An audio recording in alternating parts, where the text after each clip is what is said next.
This is the Total Package. Lex Luger, you are on the Wrestling Epicenter. Don't get off.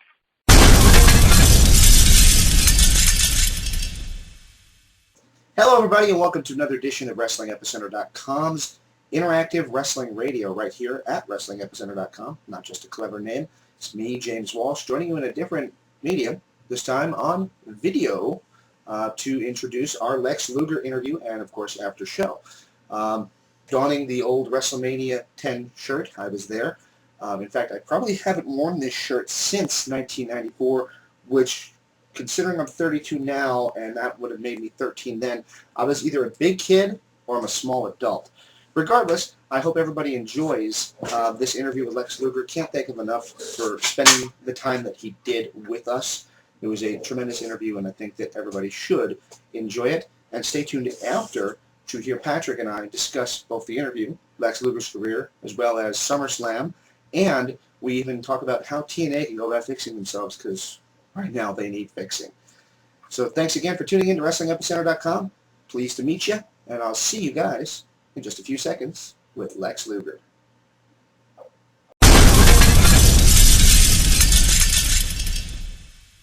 This is Sting, and you're listening to the Interactive Interview.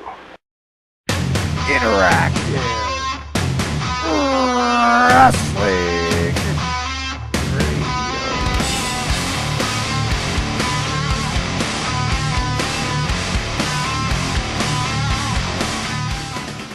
Welcome back to WrestlingEpicenter.com. We are on the Newsmaker line right now with a guy who I described as one of the top 15 names of wrestling history, and a guy who is never been on our show in 11-plus years, believe it or not, who has a great new book out called Wrestling with the Devil, the one and only Total Package, Lex Luger. Mr. Luger, are you with us?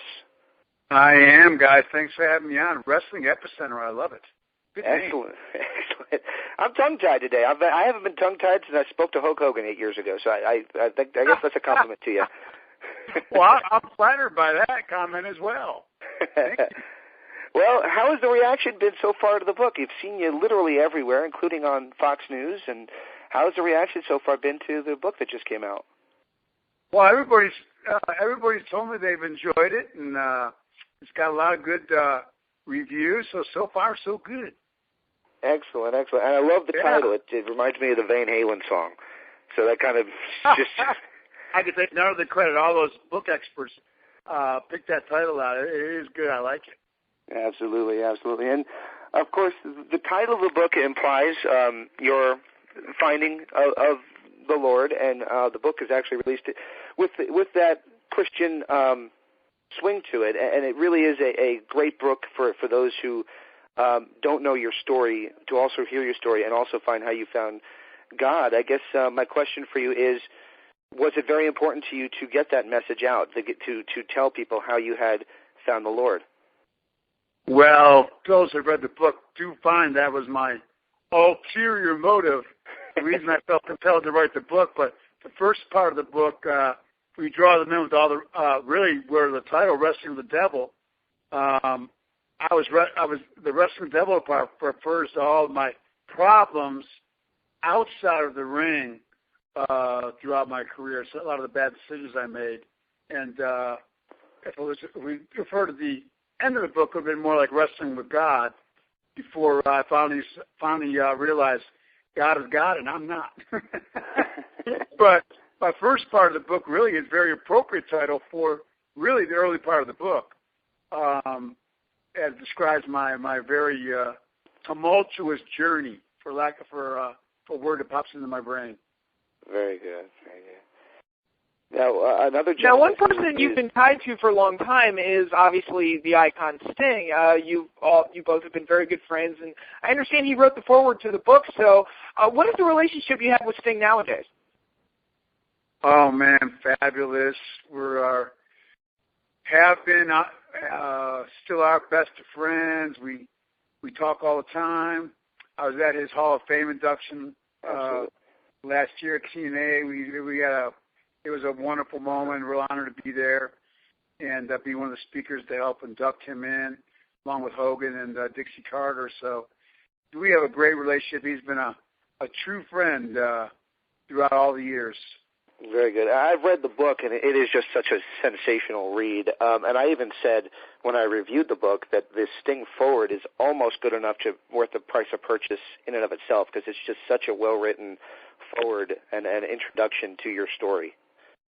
Yeah, very, very, very accurate, and it definitely sets the stage. I was thrilled with the forward that he wrote. It really was phenomenal. Very good. Now, the book was delayed a few times, and I'm curious, why was it pushed back so often? Because a lot of us fans were looking forward to it, and, I think originally it had like a late spring release, and then it ultimately came out in very early August. What was the reasons behind pushing it back? Because I'm clueless as a writer, to be quite honest with you. I'm one of those guys that had trouble finishing a 2-page essay back in school, so they had to give me a lot of help.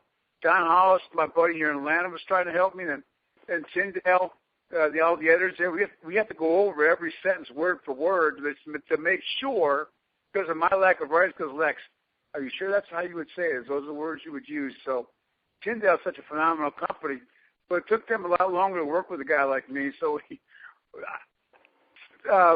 because of me, we had to push it back a couple times.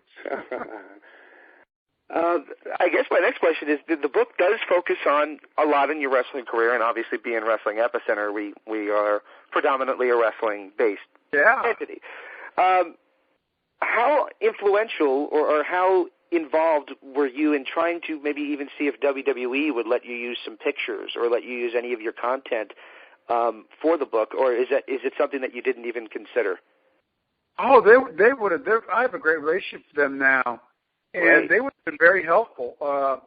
The Tyndale people, though, didn't want any commercialized photos in the center of the book. They wanted all just personal things from my family photos that people have never seen, one-of-a-kind photos from wrestling, like Matsuda and I, that were personal photos of mine. They wanted scrapbook stuff. They didn't want any canned, commercial, slick wrestling type photos, and that's the way they went. It really turned out phenomenal. Everything they did, they're a just tip top company. They work with Tony Dungy and a lot of great authors, and they do just an incredible job. I was very pleased with how it turned out.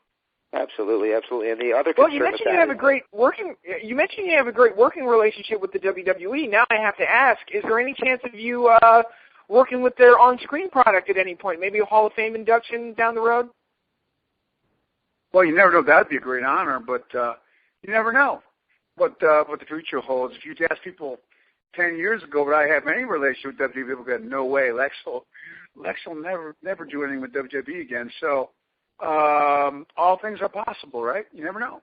And that is absolutely true. A lot of people had assumed that yourself and Medusa and a couple others who had left there in kind of a surprising way. And for those who don't know, you're very much responsible, and you talk about this in the book, for creating the contracts as we have them now in professional wrestling because of when you first appeared on Nitro, jumping ship from WWF to WCW. So was that something that you were surprised to find yourself in a better relationship with the WWE? Because I would assume that your departure, the way that things went down, might have had them a little angry with you at the time. Yeah, definitely. You think I went from a house show to a competing company on their TV the next night? Definitely. Absolutely. And it just relationally now, just things are really through the years even. Vince and I, just maybe a year or two after that, bumped into the airport and had a good conversation, and at my worst of times when I retired from wrestling, like 2002 on through at some of the worst times of my life, Vince always checked up on me, offered help. I mean, he does that not just to me, he's done with a lot of guys. He portrays that bad boy billionaire on TV, but he does a lot of great stuff with the guys behind the scenes that does not get reported.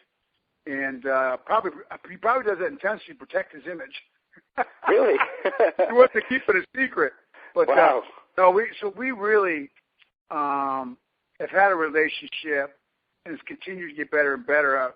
not that long after I left there, contrary to what people thought, I'm sure. Absolutely. Yeah. Very cool, very cool. Well, speaking of when you went there, it was a big shock to me being a wrestling fan, just a kid. It was a shock to me to see you end up showing up on the WWF program. And I guess my question would be, from your perspective, what was the difference in the way that they presented you, your character, and from the narcissist to, as you called yourself, the Yankee Doodle Dandy kind of character? What was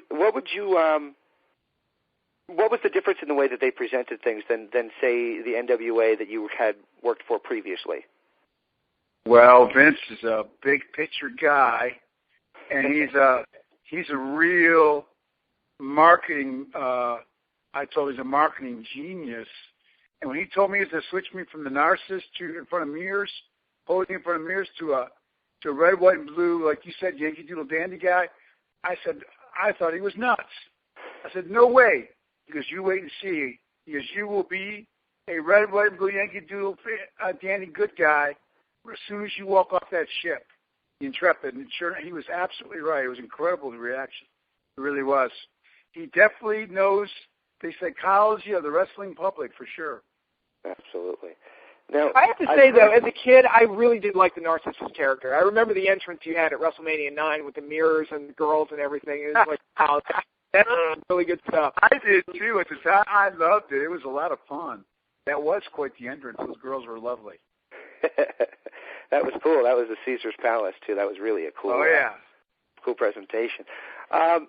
So a lot of people have compared you to that character, to Hulk Hogan, and it was really cool when you had the opportunity to wrestle Hogan, both on that first Nitro, the second Nitro back, I think it was, and then you eventually won the title from him in '97, which was just such a huge night for the Monday Night Wars as we've come to know them. I guess my question is, how much did it, what was your impressions? How did you love being the guy who beat Hogan and got the title off of him? Granted, it only lasted for 6 days, but it was just such a red banner day for those Monday Night Wars, especially on the WCW side of things.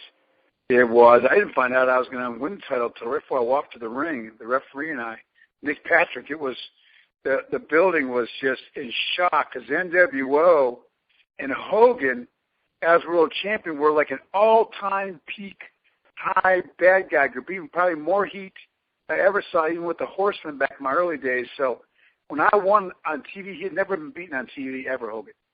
Absolutely. I mean, so to get beaten live on TV, it was such a shock. It was such enormous. The building erupted, I'm sure, from based on what the building reacted. It was such a shock and surprise. I'm sure the people at home did as well. It was a real honor and a great nod of really approval from Hogan, who had creative control throughout his career at that point. So for him to want to say, hey, we need to give the fans a little perk, a little bone here, even if it's just for a week, we need to, because we've been beating you guys up so bad, we want to give them a little hope. So it was a huge honor. It was one of the real highlights of my career, without a doubt. And I love the way that was done, too, because it wasn't just Luger wins, the show goes to black. They stayed with you guys. It felt like the end of the Super Bowl when you stick with the winning team and you go into the locker room with them. It was really cool how it was presented. Yeah, it was great. Yeah, I had Big Show lifting me up in the locker room like I was a little kid. We had a blast. and he scrubbed the belt for what felt like 35 minutes trying to get the paint off. No doubt. Yeah. Oh, wow. So great moment.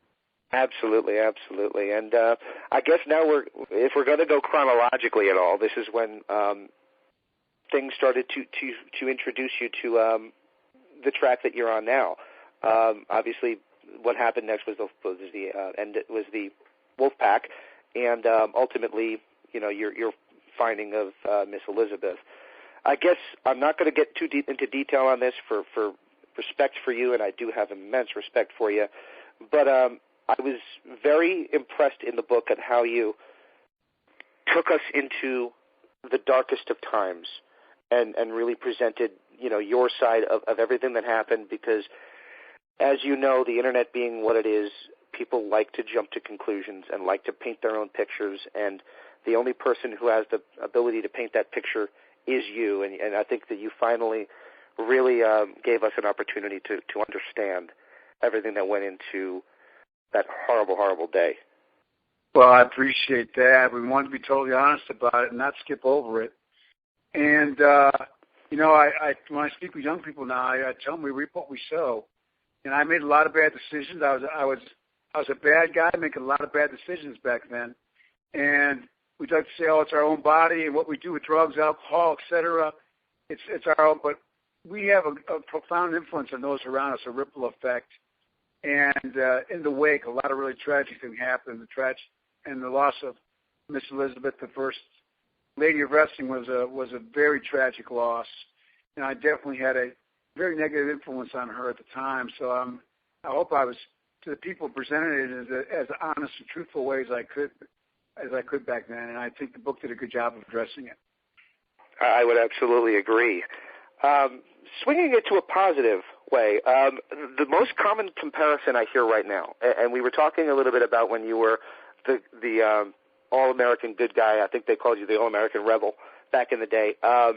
When you were doing that character, today there's a character who kind of is the red, white, and blue, more not quite as red, white, and blue, but still the same kind of white, white hat wearing babyface, and that's John Cena. How do you feel if you read the internet at all when people compare him to you? And what is your opinion of John Cena? Oh man, I think he's a great competitor. I just saw him on Twitter this morning with his arm, and I tweeted him and let him know that he's in great hands with Dr. Andrews there in Birmingham, who did I had a bicep tendon. His is tricep, but mine was bicep, and mine came back even stronger. He had a hashtag on his Twitter about even stronger, and I told him that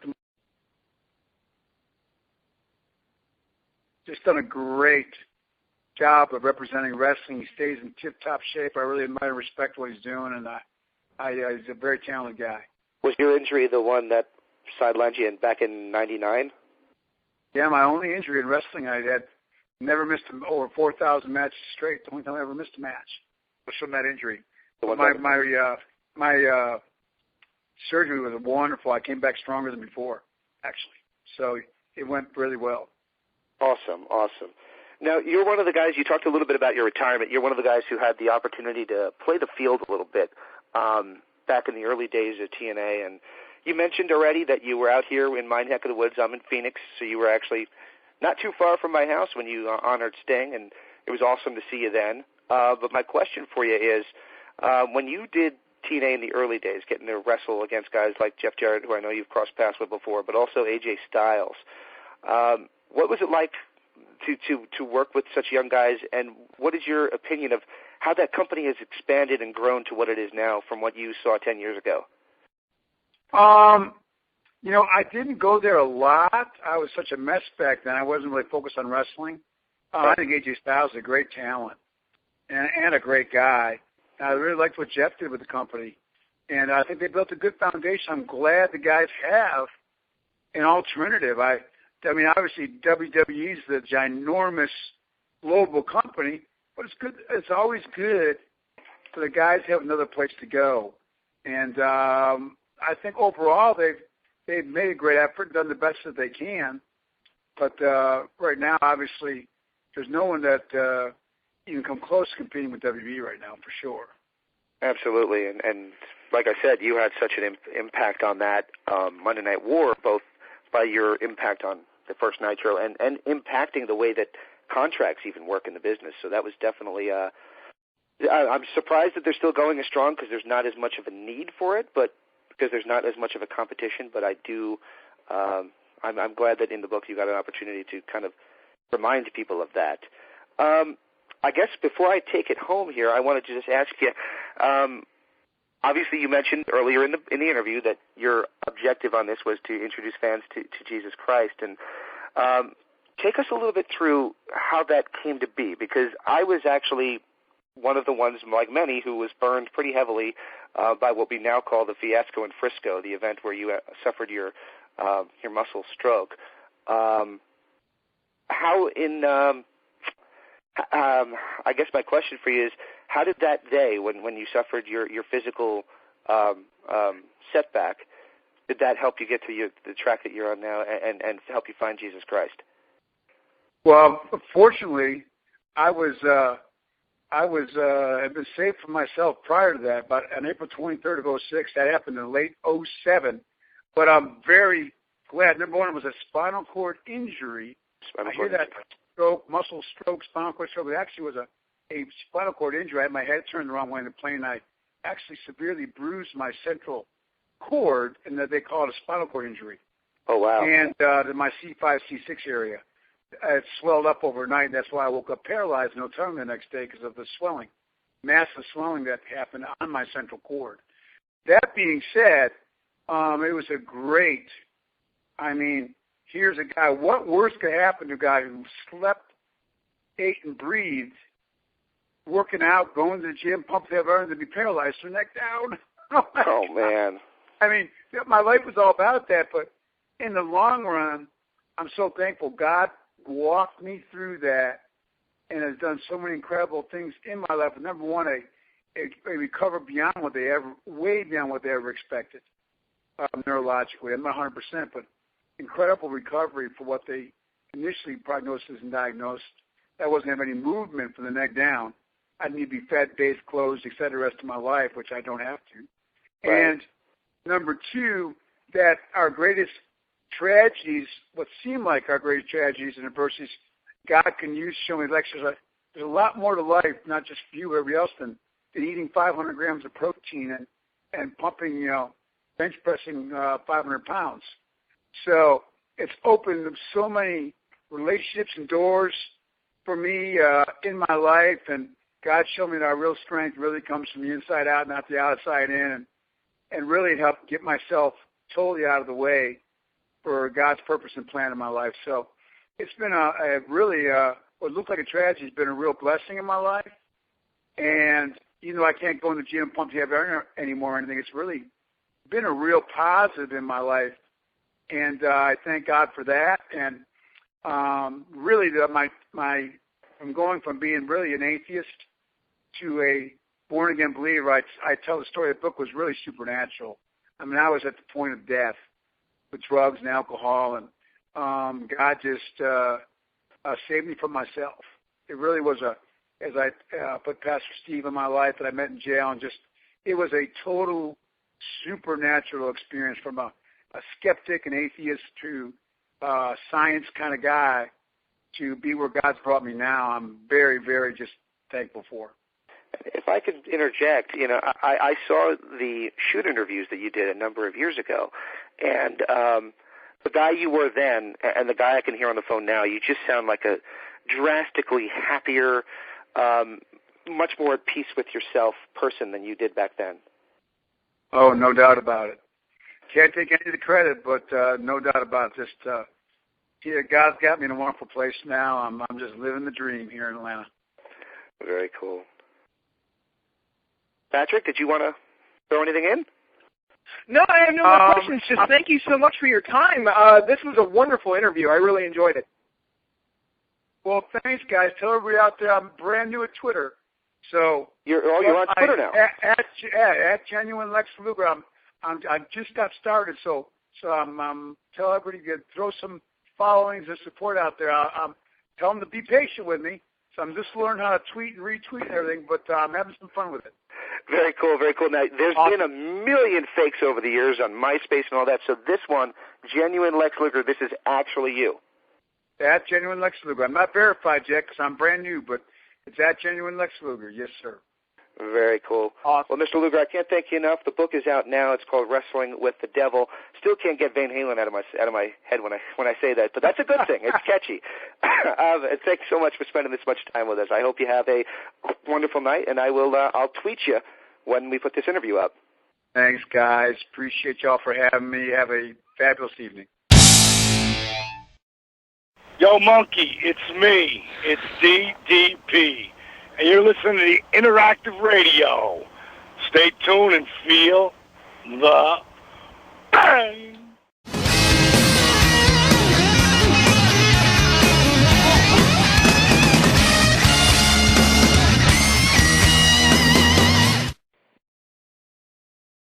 And And we're back here on WrestlingEpicenter.com, and we just got off the line with the Total Package Lex Luger. Man. Yeah, great interview. Big name. It is a big name, and I'm glad to be able to say it, and it also was a strong interview content-wise. So I think that anytime you get a guest like that who you actually look forward to speaking to because you grew up watching them, and get an opportunity to help try to promote something that they're very involved in promoting, which in this case is his book, and then deliver on a solid interview, you're really proud of, A, your accomplishment, and B, awe-inspired by the fact that you just got a chance to do that. So awesome that we just got a chance to do that. And the thing that I love about the interview is that Luger legitimately sounds happy now, which is pretty encouraging. Yeah, I mean, when you heard him, and I might even try to snip it on here somewhere, when we first just called him, he just sounded so happy when he picked up the phone. Mm-hmm. It's like, yay, football's back, and I'm going to talk about me, and everything's good. It's like, all right, good. So just a legitimately good guy now, and seems like he's, found what he's needed to find. And I'm not going to get philosophical because that's for you to make up your own mind on for everybody out there. But he's found what he needed to find personal peace. And that comes through loud and clear, both in the book, and I've read the book, by the way, and it is a strong, strong book. A lot of people are knocking the book, and I'm going to say this now, saying that, oh, well, he doesn't go as clear as he could on his wrestling career. And I think that those people are missing the point a little bit. If you're looking for it to be like a step-by-step through his career, well, at Wrestle War 1990, I wrestled Flair, and this is how it happened, and all this stuff, then that's not what you're going to get. It's not the story of Lex Luger's wrestling career. It's a life story. You get some of those wrestling stories, of course, but it's not like Lex Luger's career in book form. That's not at all right. What it is, and nor was it ever sold as that.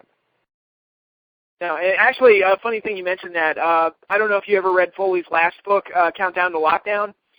Every chapter has like a little meter on it to show how much wrestling content is in each chapter. So maybe that's something that all wrestling books should use from now on because, it's really weird how wrestling fans react that way. Sometimes they just want straight-up wrestling and nothing else. But there is a lot more to Lex Luger's life than just that. And from his football career to his personal problems or whatever, and he just wanted to tell his life story. And I think that it needed to be done almost in a sense to defend himself. Because after what happened with, and I'll say it now, and I said it on the show too, with Elizabeth, there was story after story after story about, well, this is what happened, and this is what happened, and this is what happened. And in the book... Nobody knows. Yeah, there's two people on the planet who know, and only one can talk. And we just talked to that person. So that's the bottom line. And there you go. That's exactly what it is.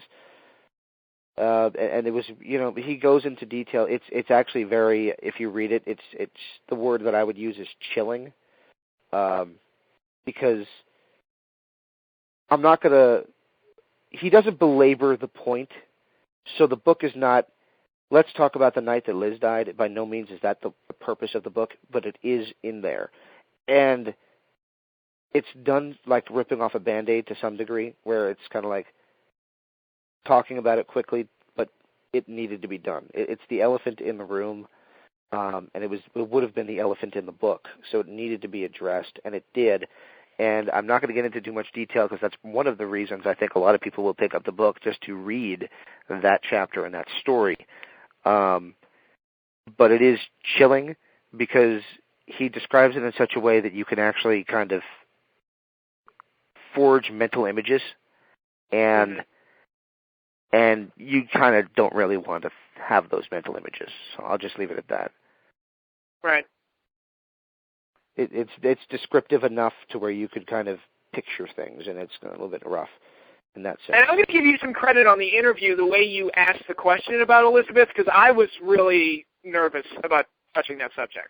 So the way you asked the question and the way you presented it was the best way possible for this interview. I think so, too.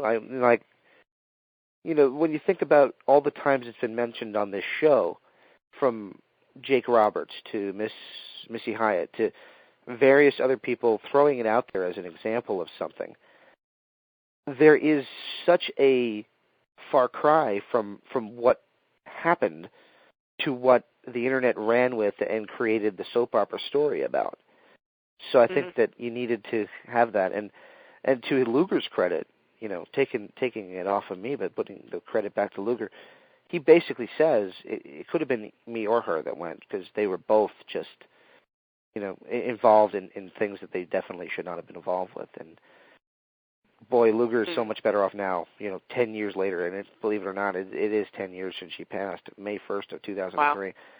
It's been 10 years, and he is so much better off now than he was then. Yeah, well, again, if you saw those shoot interviews that he was doing a few years ago, it was like, man, it's. I was telling you off the air, okay, it wasn't Tammy Sitch bad, but it was bad.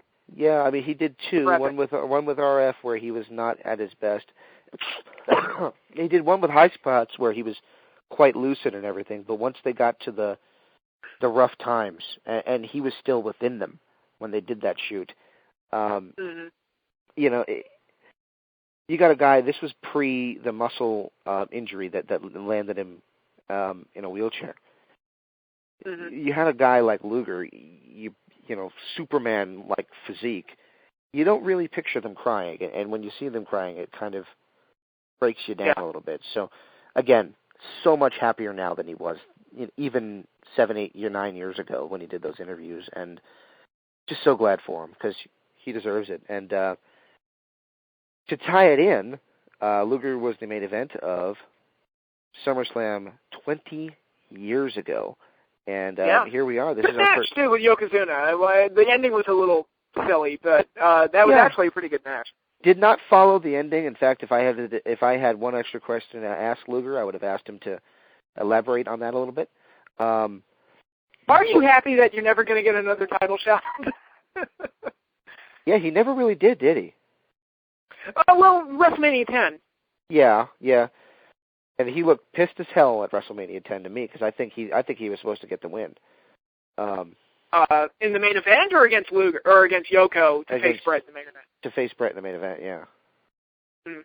I think the plan. And no knock on Luger, I actually think it worked out better that the heel won first, and then went up against the triumphing hero. I was there, and again, I'll say this, and if Luger's still listening, he might get a kick out of this. I was in the upper deck seats of Madison Square Garden, and the main thing I remember about that whole show was Yokozuna up on the middle rope to do the bonsai drop, and just looking at this gigantic red ass, thinking, holy shit, if that sits on somebody, somebody's going to die. Yeah, you could screen a movie on it. Holy shit. He was huge. Just gigantic. Yeah, I saw Yoko in person once, and yeah, he was humongous. When was this that you saw him? Oh, that was I went to a house show in like 95, 96. Okay, so he was probably even bigger then. Oh, yeah. Because don't forget, the reason they let him go is that he was deemed to be out of shape. And I'm like, really? Now you have a problem with being out of shape? Because he's always been like 500 pounds. Well, if you look at him when he first came in, he was fat, but the guy could move. And that was all. He's still athletic for that size and was able to carry the weight. But as he got bigger and bigger, he just slowed down more and more, and it became more of a problem. Absolutely. And you got to think that when he got bigger and bigger, the guys were less likely to be signing up for him to jump on him as well. Yeah. I saw a match he had with Shawn Michaels where basically the entire match was Yoko trying to jump on Shawn and Shawn just rolling out of the way. Was this like the summer of 96? Yeah, Raw? It was on a Raw. Yeah, on the Raw. Yeah, I remember that one. I was actually pissed that night because the hotel, I was in Las Vegas and on vacation, and I was pissed that night because I was like, I got to get back home. I got to watch Nitro. I got to get back. I got to watch Nitro. The TV that we had, it was cable, did not carry TNT, but it carried USA. I was like, oh, all right, well, this will do. So. Yeah, at that time, you know, it was much easier to pick WCW over WWF when you had a choice. Just throwing that out there. Well, this was the start of the NWO, you know, August of '96. So it's like, it was must-see TV. So, absolutely. So we got sidetracked. Where were we going to go with this? Well, I was segueing the fact that Luger main evented SummerSlam, and we just had a SummerSlam a couple of weeks back, and this is our first show since. Yes, we did. Hell of a show, I have to say. A very, very good pay-per-view, specifically for the two big main event matches. I will go this far.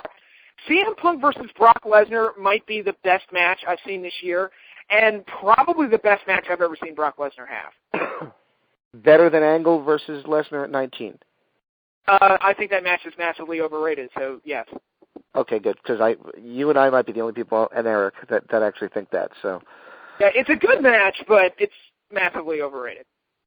I think it would have been even better. It wouldn't have been as overrated, in our opinion, had Brock not completely speaking of botching, I can't speak. Brock. Yeah, had he not botched the attempted 450. Yeah, well, shooting star, but. Oh, is that shooting star? You're right. Yeah, he tried to do the shooting star and landed on the top of his head, and then he hits like however many F5s on Angle, and it just seemed like the whole thing kind of. It fell apart. Yeah. Yeah, the wheels came off the wagon on that one. Mm-hmm. Yeah. But yeah, this match was really good. With Punk, it was excellent, fantastic match. Probably, like I said, my favorite of the year. And John Cena versus Daniel Bryan in the main event. That might be my second favorite match of the year. So you had two like really, really strong matches on this show. Very, very good. And I think a lot of us have to talk about the ending to said main event with Daniel Bryan losing his newly won WWE title. And he beat Cena completely clean, by the way, which was shocking that they did that.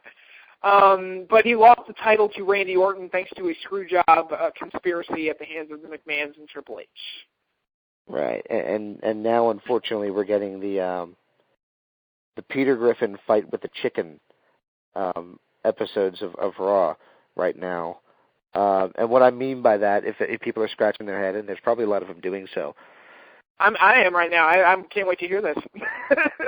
Triple H likes to belabor points, not to use that word for the second time in the show, but he likes to make sure that you understand what his premise is for stories at the expense of the story itself. Example, Homecoming. The example, Homecoming.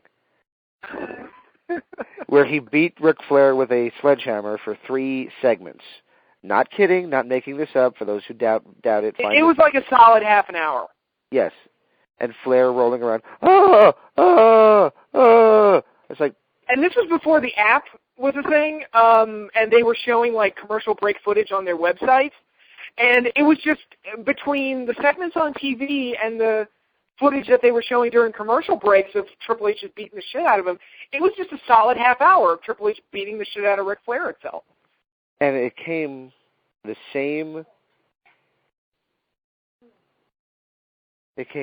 3 months after Michaels and Hogan. And I'll compare that to this I think like a month later. Yeah, it was well, I think that was Homecoming in October, and then Michaels had a turn on Hogan in July. Yeah, like 2 months. Yeah, 3 months. 2 or 3 months, yeah. And that story got over with one thing, a super kick. Bang. Yeah. Got the point.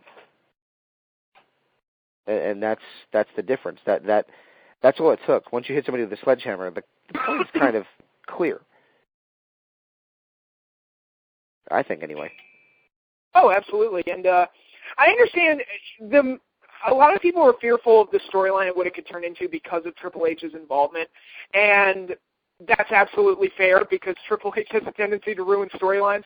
I blame him for the Summer of Punk being ruined, for example, a couple of years ago. I mean, they had CM Punk, hottest guy in the world, and they inserted Triple H in that storyline, and everything just kind of fell apart. And, of course, Punk had to put him over because, you know, that needed to happen. But for right now, I'm actually really enjoying the storyline. I think Daniel Bryan's getting over as a really big underdog babyface, and I think there's a lot of good things they could do with this. I just hope that it doesn't fall apart like a lot of other Triple H storylines do. And my big fear is that Daniel Bryan's going to get chewed up and spit out, and Cena's going to come back and be the hero, which that would suck. That would suck. I don't think that's what's going to happen. Well, unfortunately, I do think that it's a possibility it could happen, but I don't think that's what they're going to do, simply because injury is going to step in its way. What I meant by that, though, is the extended segments of the same thing happening over and over again. Raw the first week, the night after, ended with RKO and Daniel Bryan laid out. The next week, Raw, RKO, Daniel Bryan laid out. SmackDown, just a couple nights ago, RKO, Daniel Bryan laid out. We get it, all right? We get it. Now, kind of stop beating it over the head. We get it. Just do something different. But that's what you get. You get extended segments that go on far too long, with basically a point being driven home like we don't get it for whatever reason. And I agree. Triple H does love to do that, but I actually do like him in this role that he's doing with this authority figure that's kind of spouting the reputation that he has on the internet of being like this controlling, narrow-minded guy that views only big guys as being WWE Championship material and stuff like that. So again, they're incorporating Dolph and Big Show and the Shield and various other characters into the storyline. So, like I said, they're doing a lot of really good things with it. Oh, yeah. It's just that Triple H factor. You just don't know how this is going to play out. And I'm really worried. I wish they weren't doing Daniel Bryan versus Orton at the next pay-per-view because, I don't know, that just tells me that Bryan would have to lose that match. And what do you do if, you can't have Bryan keep losing. Well, that's kind of what I'm getting at as well, is that he's getting beaten down every week. And as much as we don't like Super Cena, part of the reason he was as popular as he was and the merchandise that he did, regardless if we didn't like him, is the fact that in the end he, came through. He's pulled through in the end. He was left standing. At some point, Daniel Bryan's got to be left standing. Yeah. Yeah, I absolutely agree with that. Although this is kind of, I'll pose this question to you. Do you think the storyline would be better if John Cena was in Randy Orton's spot right now? I do. I completely do. But I think that's a pipe dream. Yeah. On our part. Because I don't think you'll ever get to see a Cena heel turn. Because if we do, it'll be way too late, probably. There's consistent money in him right now. And I just don't think that until that entirely fizzles out, until it becomes Stone Cold in 2002, where you can't even justify having him anywhere near the main event anymore, that will be when it's time. Oh, God, Austin in 2002 was not good. No, and Hogan in 95 would be another example. Yeah, well, it was time. It was time for a change when it becomes time. But I wrote an editorial just the other day because Jim Ross was a ton of fun during his symposium that he did with an inebriated Ric Flair and Daniel Bryan and Dolph Ziggler and Paul Heyman and Mick Foley and Stone Cold. Jim Ross kept trying to dig the knife in on Hogan, which makes no sense because Hogan's actually in the game that they were promoting. But he kept trying to dig the knife in on him and kept praising Austin's accomplishments, and after he did give him an accomplishment, he would say, brother. And I said, look, let's be honest. Austin's shelf life was maybe 4, arguably 5 years, somewhere between 96 and 2001. I'll tell you right where it ended, when they turned him heel. That was the end of it. Yeah, and that's ironic because they praised that as one of the greatest moments in WrestleMania. I'm like, really? Because I thought it sucked. Oh, I think that's one of the biggest mistakes that the WWE ever made. I don't care. People can say what they want. I think it was a gigantic mistake, and it didn't work. It did not work. Ultimately, it did not work. Hey, you know who should be the leader of the WCW faction? Mr. WWF Monday Night Attitude Era. That's who should. Stone Cold Steve Austin. It really didn't work. That didn't help. It just... that was just so badly done, the whole thing around. And they praised it. Both Heyman and Jim Ross praised it as such a great occurrence in wrestling history. And it's like, I don't agree. I don't even slightly agree. No, I'll be honest, it's one of the worst heel turns I've ever seen. And, a lot of people point to the Goldberg heel turn as the worst. I'm like, look, dude, that was WCW 2000. Nobody was watching that anyway. I mean, I'm not saying it was good. It's just like, look, nobody cared. You want a sad fact? What? You want a sad fact? What? Numbers-wise, just as many people were watching WCW 2000 as are watching Raw now. I know. Well, the wrestling audience has diminished a lot since then. But, yeah, basically my point is Goldberg's heel turn was inconsequential because they were just grabbing at straws at that point. Austin's heel turn at Mania 17 was damaging. And to me, it was the end of the Attitude Era. It was like, well, good times are over. Yeah, absolutely. And to Goldberg's credit, by the way, he never wanted to be a heel. Mm-hmm. And it probably did show, but he did the thing with the second week of him being a heel, he fought Hacksaw, who had just come back from the kidney surgery. Right. Goldberg had granted a Make-A-Wish kid wish prior to turning heel. And that kid, a cancer sufferer, was backstage at Nitro when they had Goldberg beat him up. Mm-hmm. Beat up Duggan. He said Duggan told him, lay the punches in, make it look real, make it look good. Duggan's Duggan.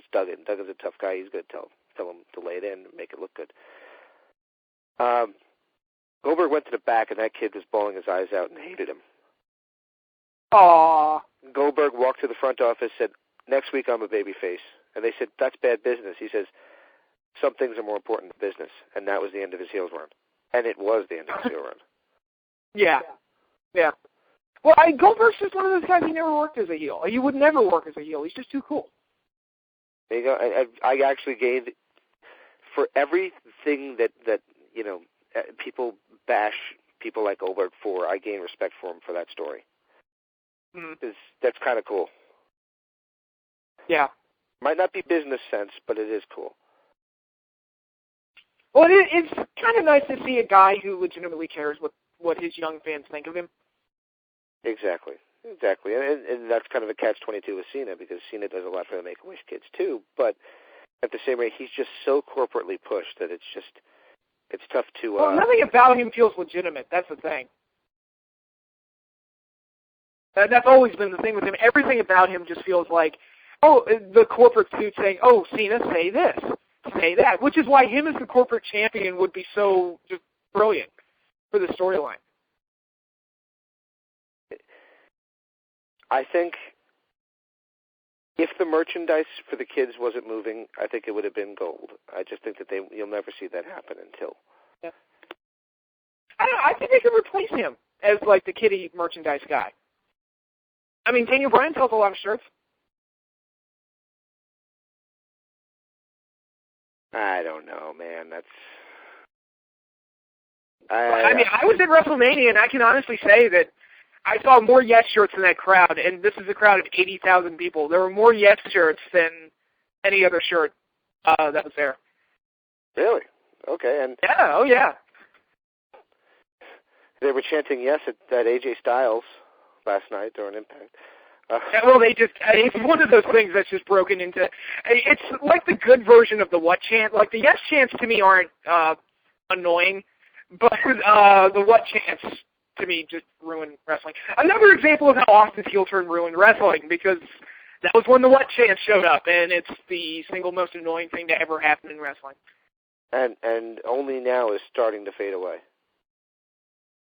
You know what? I keep thinking it's going to fade away, and then it comes back. Yeah, it's like a fucking vampire. Like one bad, stupid crowd does it, and then the following crowd thinks, hey, I remember that. I'm going to do that. You idiots. Yeah. But speaking of Daniel Bryan, here's something interesting. Due to Cena's injury and the fact that he's off TV right now, the two top baby faces in the WWE are Daniel Bryan and CM Punk. Did you ever think that you would ever say that? Absolutely not. Bryan Danielson and CM Punk as the top two guys in WWE, that's just insane. Yeah, and it's, you know what? I like having them there because they're my two favorite baby faces in wrestling right now anyway, so because I'll enjoy this as long as it lasts. There you go. And and I've said it before, don't be surprised if the WrestleMania 30 World Title match, the WWE title match, don't be surprised if it's Punk versus Daniel in a face versus face match. Well, that was one thing that during the symposium Paul Heyman said. He said he'd love to see Daniel Bryan and CM Punk get an opportunity on a grand scale at WrestleMania to wrestle. He says that their chemistry rivals that of Savage Steamboat, Steamboat Flair. I forget what other references he made, but he said it's just they have such chemistry. Well, they had some really good matches last year, and those were like the pay-per-view matches. So, you can just picture what they could do at a WrestleMania. I would agree. I mean, I think that would be just great. And I do agree. Overall, Mania, the overall SummerSlam was really good. Better than the recent SummerSlams by a country mile. Well, that goes without saying. You know what's amazing to me? I know every WrestleMania pretty much from start to finish, but with SummerSlam, there were so many, especially in the since the Attitude Era, like the period from like the end of the Attitude Era to now, there's so many that are just a complete blank to me. Yeah. Like, I couldn't tell you what happened at 07. No, that was, no, I don't even remember. No, you're right. I I know, right? It's crazy. Yeah, there was quite a few of them that were like that. Like there was a couple of good ones with like the Elimination Chamber at 03, Shawn Michaels' return at 02. 04 was the horrible Toronto crowd that ruined the entire event. God, I had forgotten about that one. Yeah, that was awful. 05 was Hogan and Michaels. You were there. That one. I remember that one for obvious reasons. 06, I don't remember either. So that was Hogan and Orton, but that was nowhere near as good as the year prior. Yeah. And there were a lot of old fart matches on there. I think DX came back. Foley and Flair had a match. Hogan and Orton had a match. That was like I remember we were talking about that. It's like, geez, it's like time froze in 1998. What the fuck? I think some major sports outlet did a thing about how many over 40 guys were wrestling at that year's WrestleMania. Yeah, Sabu was on there. There you go. It really did feel like a Monday Night Wars, Big Three reunion show. There you go. Well, speaking of which, kind of as a tie-in, we were going to discuss briefly before we end the show tonight about Impact Wrestling and talking to Hogan, and we just mentioned him for SummerSlam 05 and 06.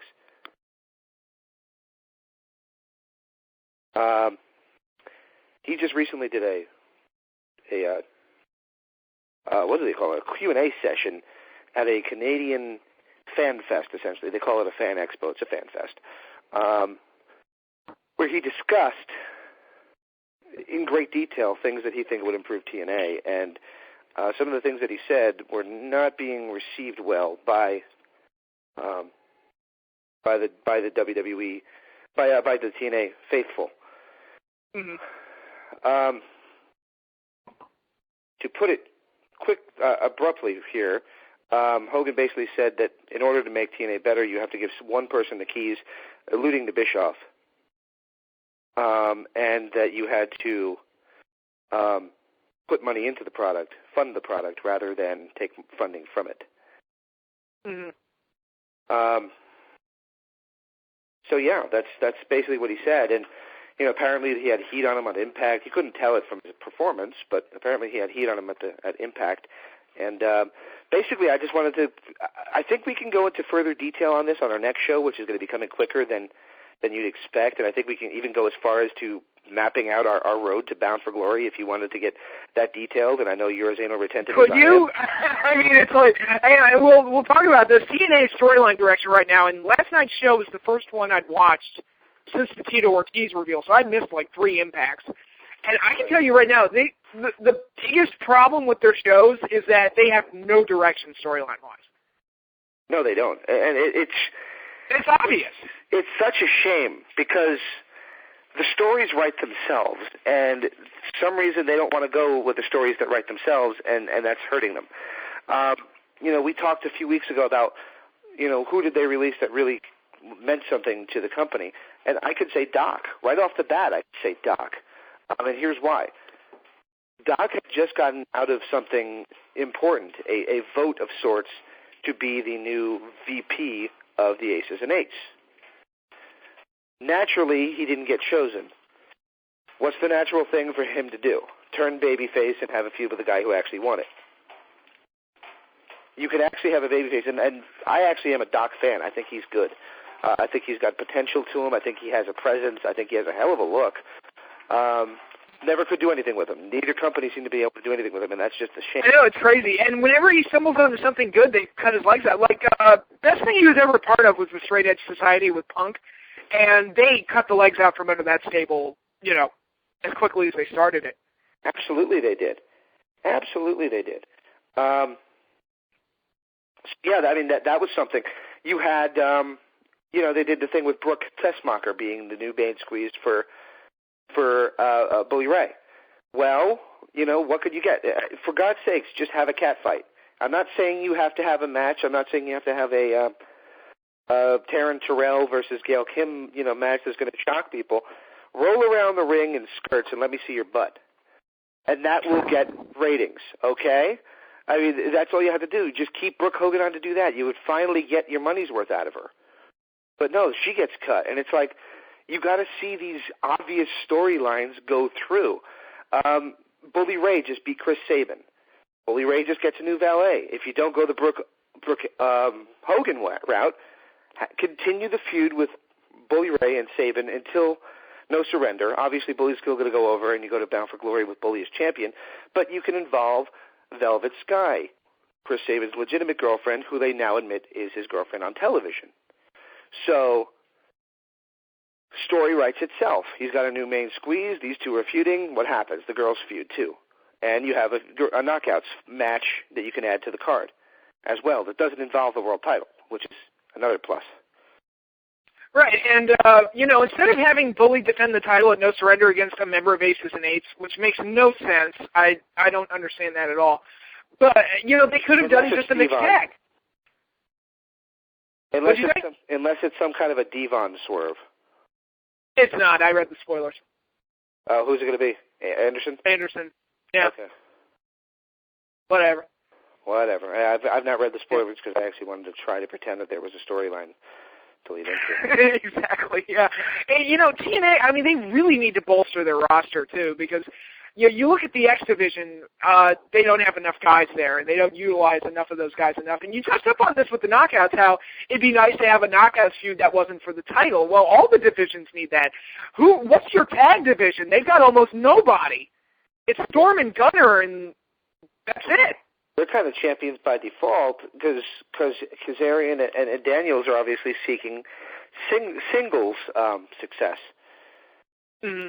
So they got no choice but to be the chosen tag team. And they're a mongrel tag team that's very new. So they're kind of just thrown together. There's the mess with the Bound for Glory series. They clearly didn't map that out at all, so they had to end it early. They had to end it early. There was, you know, you mentioned to me the round robin rules of it, and a lot of those guys had 3, 4, 5 matches, and certainly not 11. So they did it last year, so I don't know why they couldn't do it this year. And I've said it before. You know, if you're going to do these matches on a house show, why not make that the house show tour, the Bound for Glory series tour? Like matches that actually influence the television show are going to be happening at live events in your area. And it encourages people to attend said live events. Yeah. There's actually a live event this weekend in Hagerstown, Maryland. I'm not going, but, you know, just wanted to throw that out there. I would go if they came here and it was an Impact taping, but I wouldn't go to a house Actually, show. Dixie Carter just announced there's going to be an Impact taping in November in Baltimore, Maryland. We'll see how they're doing at around that time before I actually decide to go. Oh, okay, cool. Yeah. Now, I think we could try and map out, you know, what we would do leading into Bound for Glory to try to give them ideas, because as you know, they take my ideas. I think that we should tag team name. Okay, you need to come up with a tag team name for Storm and Gunner. The Mongrels. The Mongrels. I was thinking, how about the Storm Chasers? All right, that works. You could do the theme song could be the thing from Twister. Yeah, that'd be great. Which sounds eerily like Dean Malenko's theme, which is what I've always described Gunner as anyway, so that would work. Well, okay, Gunner's Dean Malenko without the technical wrestling ability.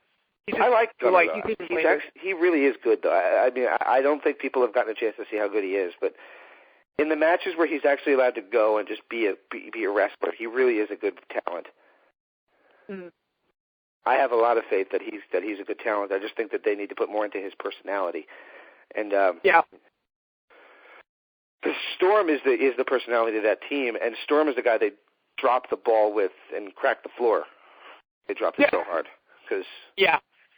You're right, another guy with no direction. He says, all right, he's tag champion again, and he's got nobody to work with. And that's, throwing some credit to the WWE. You look at and 8 years ago, one of the things that TNA had over WWE was depth in its tag team division. It's like, oh my God, they had Triple X and AMW and Team Canada and LAX and AJ and Daniels and the Naturals, and they just seem to have tag teams coming out of their butts. I mean, you forgot. Team 3D, New Age Outlaws, James Gang, whatever. I mean, they weren't all great teams, but they had a multitude. Machine guns. So many. And now it's almost like a reverse where the WWE actually has like a boatload of teams. The Shield, the Wyatts, 3MD is their jobber team. They've got the Usos, who are really good. The Primetime Players, the Real Americans. They've got Primo and Epico coming back as the Matadors. Again, not great, but I mean they've got teams basically. And I think there's one other one I'm missing. I forgot. But basically, they've got at least like 7 or 8 teams, and TNA has almost none. Exactly. And the other thing that they you mentioned directionless, AJ Styles. Let's talk about AJ quick. He cut a promo trying to explain himself on Impact, and the crowd was chanting, basically, get on with it. Yeah. They were not feeling it. They didn't feel the character. They weren't cheering for him. They weren't popping. It was very much all right, enough. There was boring chants. There was get on with it chants. It was not AJ's shining moment. Mm-hmm. It was a directionless promo where you didn't really know where he was coming from. The crowd didn't care. Right. And he just came off not seeming like he seemed like a whiny bitch rather than the guy who was going to carry TNA on his back. And I think the story was supposed to be, all right, I enjoy being the guy who carries the company on his back, so I'll accept my lot in life. I'll accept my cross. I'll carry that cross. You know what I mean? That kind of was supposed to be the purpose of the promo, I think. But if that was, then it was told terribly. Yeah. Part of me also thinks that they were trying to recreate the CM Punk pipe bomb incident from 2011, and it just didn't work. He didn't take any shots. Just mentioning Dixie? I mean, there's no shots. Well, he's kind of alluded to, it's like, all right, I'm the guy, I'm always the top guy until they bring in some big-name star, and then he fails, and then they just give the ball back to me. And, he could have taken shots at Rob Van Dam or Hogan or Angle or, If that was the point, Party. He had to do the point to the head. He had to do the RVD point to the head. He had to do the cupping to the ear. He had to do something to fire the pipe bomb. Christian, I mean, oh my God, he could have gone crazy with that. Absolutely, and he could have basically said, I am the guy here at TNA, and I'm going to assume that role again, and basically, and I'm never giving it up. I'm going to fight for my spot from now on, and I'm not going to be the company guy that's going to give it up anymore. He could have fought for that. He could have said, and that could have been his springboard into the. I'm assuming he's going to probably end up being still the guy at Bound for Glory, but not with that promo. Yeah. Wow. Exactly. So, I mean, there's a lot of problems with TNA, and I think that they're fixable problems, but they need to get a creative guy in there that makes sense. I heard that they have Dave Lagana working for them. Why? They have what? Dave Lagana is one of their writers. Isn't he the production guy? Dave Lagana was one of the writers when they wrote the stupid things like Charlie Haas is dating Dawn Marie, but he's also dating Jackie Gaeta. Oh, God. Oh, God, that whole angle. Yeah, that's when SmackDown was a mess. He wrote that. Can you tell? I wouldn't want to take credit for that storyline, or truthfully, I wouldn't want to take credit for anything that was going on SmackDown at the time, except for JBL's title reign, which everybody ships on. But screw that; it's the only reason I was watching SmackDown at the time, because JBL was entertaining. But yeah, absolutely, he was the main reason to watch it, and he was, he springboarded that into a whole career. Yeah, exactly. So yeah, that's the deal. Basically, well, speaking of tag teams, I'm on a roll now. Whatever happened to that whole thing with Aries and Rude, where they were going to take all the titles? That got dropped in a heartbeat because they were not going to get the world title because the world title was spoken for. So, but they didn't go for the TV title. They didn't go for the X title. Well, Aries kind of went for the X champion. Abyss, but Abyss isn't on TV. Well, then there is no TV champion by all accounts. Yeah, pretty much. Well, you bring that belt back. Give the middle card guys, which you have a myriad of, it seems, because there's so few At this point, I would get rid of the TV title because they've just dropped the ball with it so many times. I would just create a new mid-card title and try to make it prestigious because I cannot believe, the art of having a mid-card championship, it gets screwed up so frequently now by both companies, and that's, a knock on WWE. The Intercontinental title sucks. The U.S. title sucks. I mean, no knock on Dean Ambrose. I love him to death, but, he's not doing anything with that belt. There is a way to make a mid-card championship seem important, and I've always said this, but when I was a kid, the world title was the spectacle belt. That was the main eventers. Those were the main eventers. Those were the big, larger-than-life characters. The Intercontinental title was always, to me, the workhorse belt. That's where you usually saw the best athletic matches, like the Mr. Perfects and the Shawn Michaels and the Randy Savages and guys like that. And Bret Hart. You could say it, Bret Hart. Yeah, exactly. Yeah, and was the champion there too. Yeah, granted, Warrior was one of their champions, but he was, he wasn't bad. Rick Rude was another one. They used Warrior as a stepping stone title to the world title when Warrior. Yeah, and you can do that. It worked for Savage too, but it's like, why not try and do that where it's like, okay, you have these guys that are having awesome matches. Let's give them, that'll be their belt, the mid-card champion. You could call it the North American title or whatever, what the fuck, I don't know. And, let the main event belt be, between the bigger characters, the larger-than-life characters. That's probably a good system to go by. I would agree. I think that is a simple thing. They've tried it so many times. They had the Legends belt, which I guess became the TV belt, and that's just, it hasn't. Yeah. It's what the hell is a Legends title?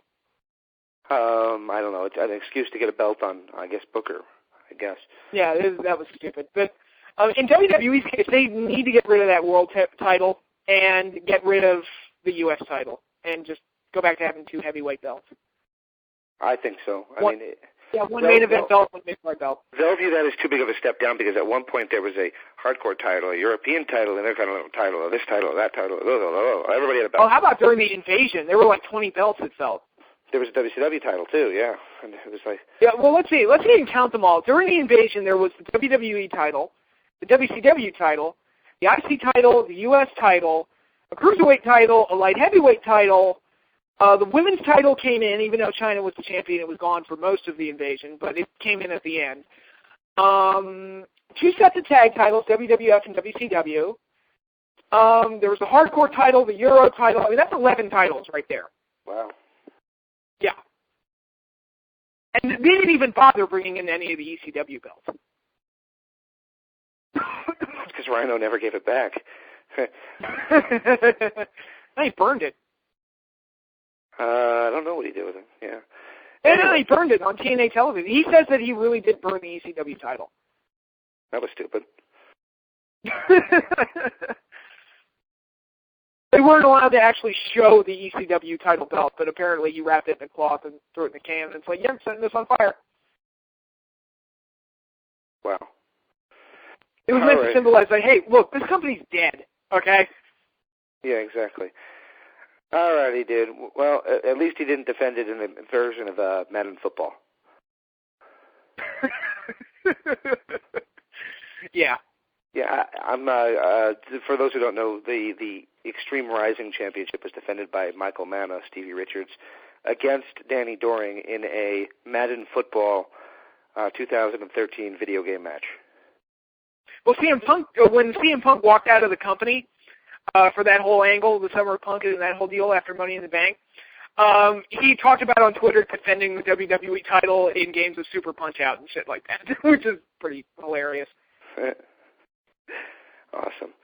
Alrighty, dude. Well, I'm gonna call this a show here, and I think we'll have another show in a couple of days, probably on Tuesday, going into this coming week's Impact, because we have another interview already in the can, and that's Taylor Hendricks joining us again. Which I haven't had a chance to listen to yet, but it's nice having her back on the show. Always great having her on the show. I'm just stunned by the fact that she says she's 24, and she is 24, but there's just a legitimate maturity there that is not there with so many others. She is ready for the responsibility of being a big-time star. I just think that she needed direction towards how to get there physically, and I don't think she. I had another idea for her character too. What was that? She could be Mickie James's lackey. She's the starstruck new girl on the block that's like, oh my God, and she's like, sucking up to Mickie James the whole time, and she can be basically what Shannon Moore was to Matt Hardy during the whole Attitude thing. That could work. Yeah. I came up with that literally in like 30 seconds, but And that was before they did the job match tour when she jumped into Mickie, and people apparently. That was actually how I got the idea, because then Mickie could say, look, I gave you this opportunity to shine. You can trust me. I like you. And, Mickie could, brainwash her and shit.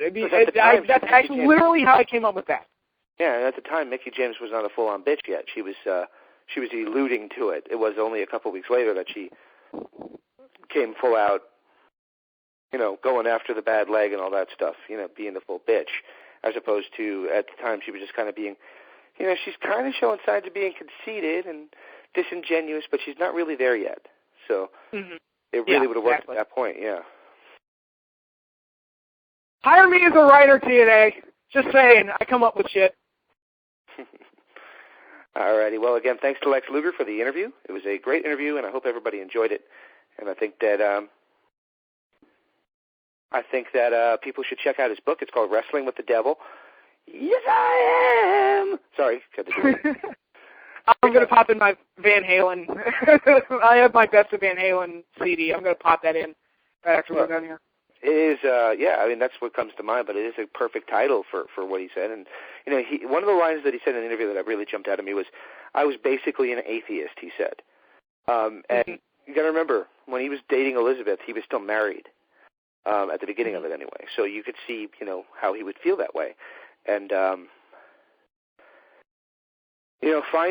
finding your way in life, no matter what that way is important. And, if Luger wasn't there yet, or if he had lost his way and desperately needed to find another way, then finding religion has been probably the thing that saved his life. And, over the years I've joked and said, well, reborn, what about those of us who got it right the first time and things like that? But there is a legitimate truth to people who get so far off the beaten path and lose their way so bad that religion just is that balance that they need.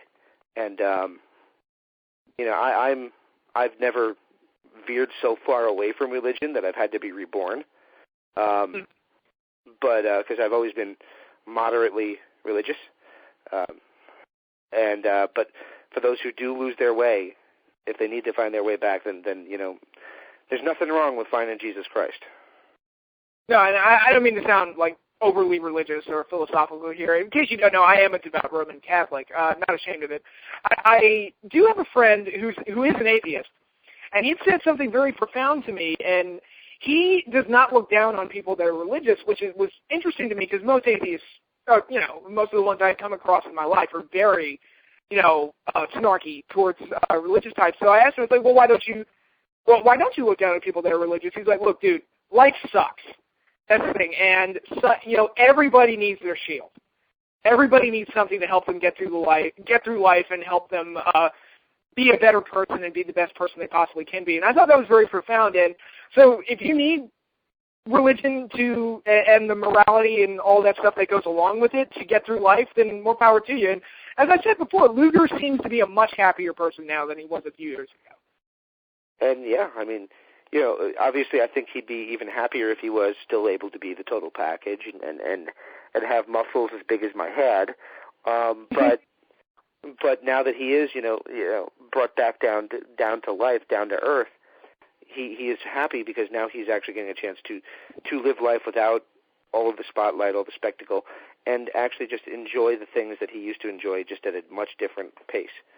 And, you know, wrestling will remember him. And, you know, we could debate on if he'll ever be in the Hall of Fame or not. I think he should at some point go in. But I think that if he goes in, you have to address everything that goes along with that. The missing link, which is Elizabeth. And I'm not saying that because of the way she died. I'm saying that because of the link to Randy.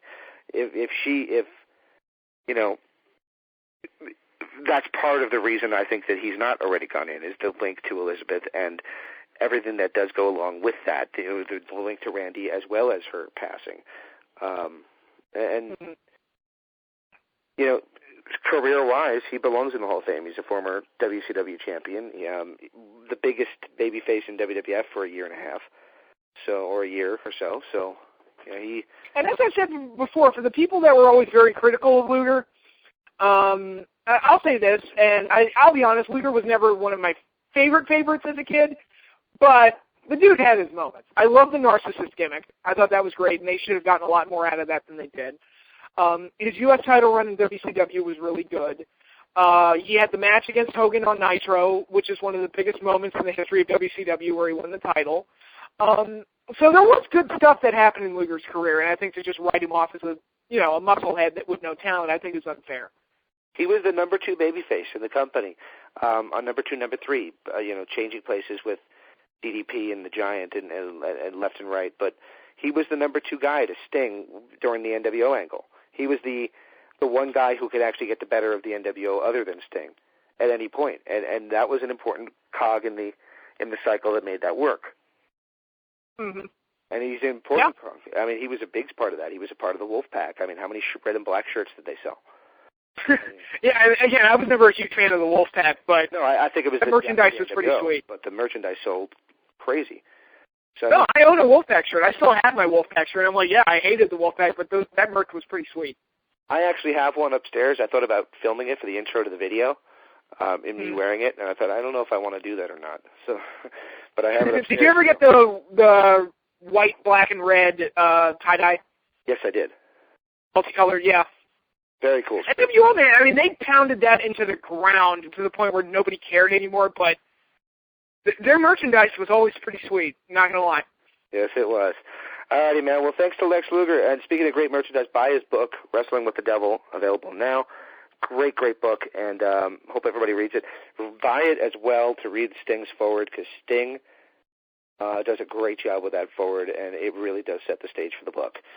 And for Patrick Kelly, I'm James Walsh. I hope everybody enjoyed, and we'll see you next week with Taylor Hendricks. Later.